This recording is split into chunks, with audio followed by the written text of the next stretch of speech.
તો સ્વાગત છે તમારું આજના પોડકાસ્ટમાં, જેનું નામ છે વાતોના વડા. અને આપણી સાથે ઉપસ્થિત છે આરવાઈ પટેલ અને તત્સત મુનશી, જેમની હાલમાં અત્યારે વેબ સિરીઝ ચાલી રહી છે જેનું નામ છે નોન આલ્કોહોલિક બ્રેકઅપ. તો આજનો આપણો પોડકાસ્ટનો ટોપિક છે બ્રેકઅપ સ્ટોરીઝ. બ્રેકઅપ સ્ટોરી સાંભળીને મારામાં મનમાં એક આમ છે સ્ટોરી, અમારા એક બેસ્ટ ફ્રેન્ડની જ છે. તો સ્ટોરી ઉપર તમારી એક રાય લેવા માગું છું. મારો બેસ્ટ ફ્રેન્ડ છે, રિલેશનમાં હતો, આવી રીતે ચાલતું રિલેશન. તો પહેલાં તો એમનું વ્યવસ્થિત ચાલ્યું, ગાડી પાટા ઉપર ચાલી વ્યવસ્થિત. પછી મારો ફ્રેન્ડ થોડોક દોઢો, તો ચાલુ કરી અને થોડુંક આમ દોઢાય કે છોકરી મેસેજ કરે તો વોટ્સઅપમાં થોડાક રિપ્લાય ના દે, એટીટ્યુડ એવી રીતનું, ફોન કોલનો રિપ્લાય ના દે એવી રીતનું. ત્યારે અમારી જોડે જ્યારે ફરવા કે આપણે તો આવી રીતે છોકરીને આવી રીતે દાટમાં રાખીને એવી રીતે.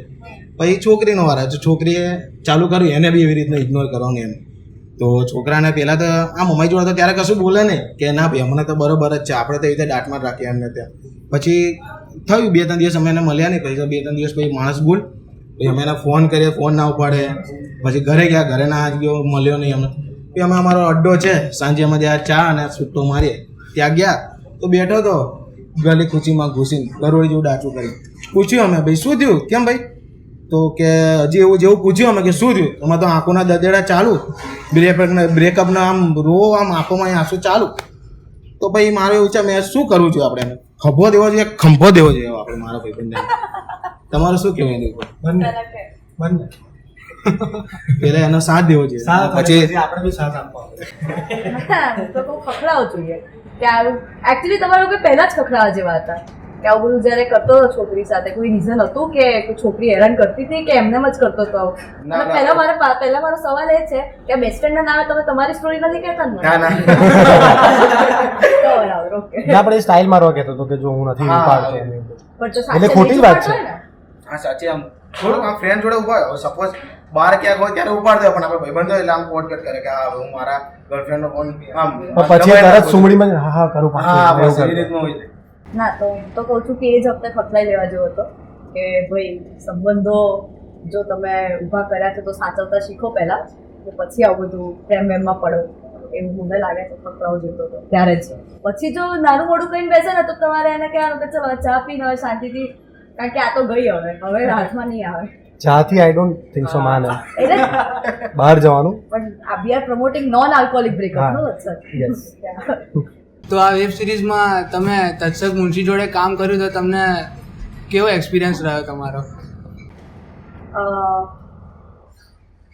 હા, બ્લેન્ક એક્સપ્રેશન આપીશ. એટલે મને ક્યારે મેં પૂછ્યું નથી, એટલે મને ગમ્યું કે આવું પૂછ્યું કોઈ.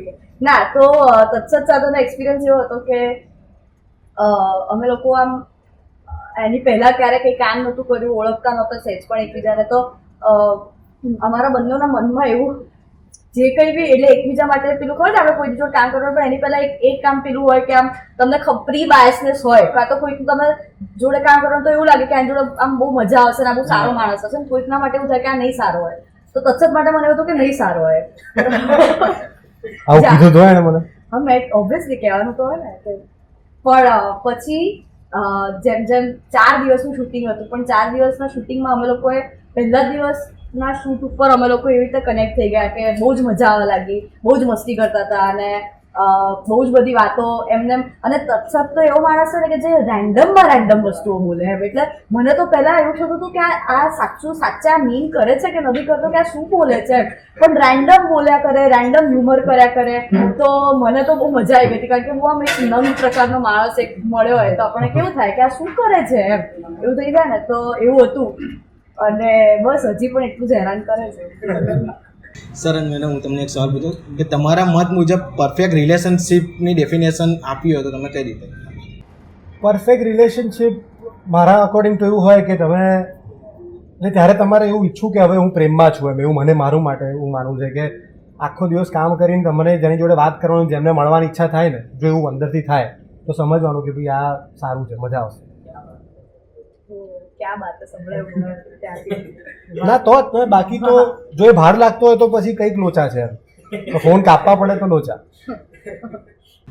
મેડમ, તમારી મૂવીમાં આવ્યું છે ને, મૂવી જ કર્યા છે તમે પહેલાં, અને હવે આ વેબ સિરીઝમાં તમે આવ્યા છો. તમે કેવું બંનેમાં કેટલું ડિસ્ટન્સ છે, કેવું ફીલ થાય છે તમને બેરા?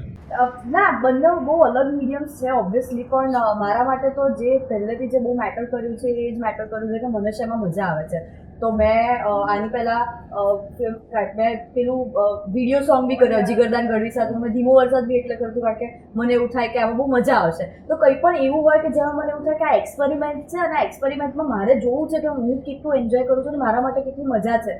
તો અંકિતભાઈ જે ડિરેક્ટર છે તો એમને જ્યારે મને સ્ક્રિપ્ટ મોકલી હતી તો ત્યારે જ મને એવું થઈ ગયું કે આમાં મને બહુ મજા આવશે.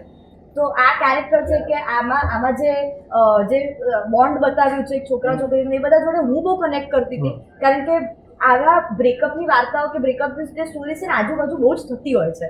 તો હું આટલું કનેક્ટ કરું છું તો ઓડિયન્સને પણ મજા જ આવશે જોવાની, એવું મને હતું. તો આ એવી રીતે જ મેં કર્યું હતું. તો એવું કંઈ નથી હોતું કે પહેલાં ફિલ્મ કરી છે કે હવે વેબ સિરીઝ છે બધું. મારા માટે તો બધું પ્રોસેસ તો સેમ જ હોય દરેકની. મહેનત તો એટલી જ કરવાની હોય કેરેક્ટર માટે. ખાલી આ બહુ જલ્દી શૂટિંગ પતી જાય, ફિલ્મનું લાંબુ ચાલે, દેટ્સ ઇટ. તો દર્શક તમને એક ક્વેશ્ચન કરું છું કે તમારું જે આ વેબ સિરીઝમાં કેરેક્ટર છે તો એ રિયલ લાઈફમાં તમારી જોડે એવો ઇન્સિડન્ટ બન્યો છે? સાચું કહેજો. હા, એટલે આવા નથી બન્યા, પણ હા ઓબ્વિયસલી લાઈફમાં એવા બ્રેકઅપ થયો છે અને પછી કંધા પાસે કે જે બી ફ્રેન્ડ પાસે તમે જાઓ ને મેં બી વાતો તો કરી જ છે, પણ એને મને ત્યારે બી નહોતું પીવડાવ્યું. પણ હા, એ તો થાય જ. એટલે આણે જેમ કીધું આ બહુ રિલેટેબલ ટોપિક છે કે બધાની લાઈફમાં એક્ઝેક્ટ નહીં પણ ક્યાં ને ક્યાં એવું થયું હોય કાં તો સાંભળ્યું હોય એ પ્રકારની. અને મારી સાથે તો થયું હતું, એટલે હું તો જઈ જઈને એટલે એને જઈને કહેતો હતો કે આ મારી જોડે આવું થઈ ગયું. પણ એટ ધ સેમ ટાઈમ તત્સતને ઓળખ્યા પછી એટલું તો ખબર પડે જ કે એ જેમ કરણનું કેરેક્ટર છે ને કે મારી જોડે આવું થયું એટલે સિમ્પથી ને બધું જ એને હોય, પણ છેલ્લે બીજી મિનિટે ભૂલી પણ જઈ શકે બ્રેકઅપ વિશે. ખોટી વાત છે. તો મેડમ સર, તમારી યુટ્યુબમાં અત્યારે આ સિરીઝ દર્શક મિત્રોને આપણે બહુ ગમી રહી છે અત્યારે, અને તમે આપણા સર જે અંકિત ઘોષ જે બ્રિટર અને પ્રોડ્યુસર એમને જે લખ્યું છે એમની જોડે તમને કેવું ફીલ થયું? અંકિતભાઈ તો મારા બહુ જૂના સંબંધો છે એમની જોડે. મેં એમની જોડે નાટક બી કર્યું હોય અને પછી જ્યારે આની વાત આવી હતી ત્યારે I was very excited as she said કે ટોપિક બહુ સરસ હતો અને વેબમાં કંઈક કરું છું કારણ કે that's the future or that's the medium right now કે જે ફોનમાં જોઈ શકે બધા, એમને કન્વિન્યન્સ, થિયેટરમાં ના જવાનું. અને ધીસ વોઝ સમથિંગ જે અમને બંનેને એક્સાઇટ કર્યું પછી કે આ કંઈક એક્સપ્લોર કરવા જેવી ઘટના છે. અને પછી આઈ થિંક હી અપ્રોચ આરોહી અને શી વોઝ ઓન બોર્ડ. સો આખી the process was very fun અને એક અમારી માટે બી એક નવો જ એક્સપિરિયન્સ હતો કારણ કે અમે કોઈએ પહેલાં આવું વેબમાં નહોતું કર્યું. સો એક એક્સપેરિમેન્ટ જ હતો. અને નાના વિડીયો 4 થી 6 મિનિટના બનાવવાનું કારણ એવું હતું કે દરેક માણસ કોઈ બી ટાઈમે જોઈ શકે. સિગરેટ બ્રેકમાં બી જોવાય, કોફી બ્રેકમાં બી જોવાય, લંચ બ્રેકમાં બી જોવાય. સો દેટ વોઝ ધી આઈડિયા અને આઈ થિંક દેટ વર્ક. લોકોને ગમી રહ્યું છે અને people are acknowledging it, so it's good. તો મેમ તમને બી એક એવી રીતે ક્વેશ્ચન કર્યું એમ તમને બી એક ક્વેશ્ચન કર્યું, તમને આરોહી મેમ જોડે કામ કરીને કેવું લાગ્યું? પહેલાં મને પોઝ આપવા દે. ના, મારી માટે એવું હતું કે હું એના મનમાં બી એવું જ હતું કે હું નથી સારી. બોલું હું કહી દે ને એ પણ કહી દે ને. હા, એટલે ના એવું બાયસનેસ નથી મને, પણ પહેલી વાર જ્યારે અમે મળવાના હતા ત્યારે થોડી લેટ આવી. ત્યારે મને એવું થયું કે યાર કોઈ ટાઈમ પર કેમ ના આવે. ત્યારે મને ઓબ્વિયસલી એના કારણ હતા, પંચર પડી ગયું એવું કંઈક હતું, પણ ત્યારે લેટ આવી હતી. ત્યારે મને એવું હતું કે આ ખોટી વાત છે, ધીસ ઇઝ રોંગ. અને પછી ધ સેકન્ડ ટાઈમ અમે રિહર્સલ માટે એક દિવસ મળ્યા ત્યારે અમે માર્વેલ અને ડીસીની વાત કરી. એમાં બી એ માર્વેલ ફેન, હું ડીસી ફેન, એટલે અમારે એમાં આર્ગ્યુમેન્ટ થઈ. ત્યારે મને થયું કે યાર હવે મજા આવશે, હવે વાતો થશે. અને ધેન અમે ગેમ્સની વાત કરી, જે મને ગમે છે PS4 અને Xbox બધી ગેમ રમીને એને બી ઇન્ટરેસ્ટ હતો. તો ત્યારે અમે લોકોએ વાત કરવાનું ચાલુ કરી. પછી it was very normal. And also the coffee with Karan connection. Coffee with Karan, હા, કોફી વિથ કરણ, હા. એમાં બધા જ સિઝનના બધા જ એપિસોડ મને બી યાદ હતા, આને બી યાદ હતા. સો દેટ વોઝ ગ્રેટ. અને પછી તો ઇટ વેન્ટ અને I think it help for the series also. Sir, તમે હમણાં કીધું એવી રીતે કે આ કેરેક્ટર તમારા માટે નવું હતું, તો તમને જ્યારે આની ઓપોર્ચ્યુનિટી આવી, તમને જ્યારે સ્ક્રિપ્ટ તમે વાંચી ત્યારે તમને કેવું ફીલ થયું કે હું આ કેરેક્ટર નિભાવી શકીશ? કે હા, મને એવું થયું નિભાઈ તો શકીશ, કારણ કે થોડું હું ખાસો રિલેટ કરી ગયો આ કેરેક્ટર સાથે કે હી ઇઝ વેરી ફન લવિંગ. એની જે ફ્રેન્ડ છે એની માટે એને બહુ કેર છે અને is very sorted, not sorted but is very nice guy. એટલે એટલું ઓનેસ્ટલી કહું તો એટલું અઘરું નહોતું. ઘણા બધા કિસ્સાઓમાં આઈ કુડ રિલેટ ટુ કરણ.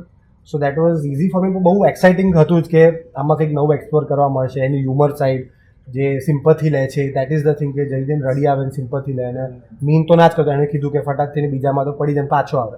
તો એ બધું એક્સપ્લોર કરવાની મજા આવી. અને અંકિતભાઈ જે રીતે કેરેક્ટરાઇઝેશન કર્યું હતું અને જે રીતે એમને નોટ્સ બનાવી હતી, તો it was very easy for me to grasp. એટલે as a director he has done really great homework as an actor. અમને એટલું એમણે આપી દીધું કે જો આ પ્રકારનો માણસ છે તો એ જ બહુ જ ઇન્ફોર્મેશન હતી. સો દેટ વોઝ ઇટ કે પછી તો થઈ ગયું હતું કારણ.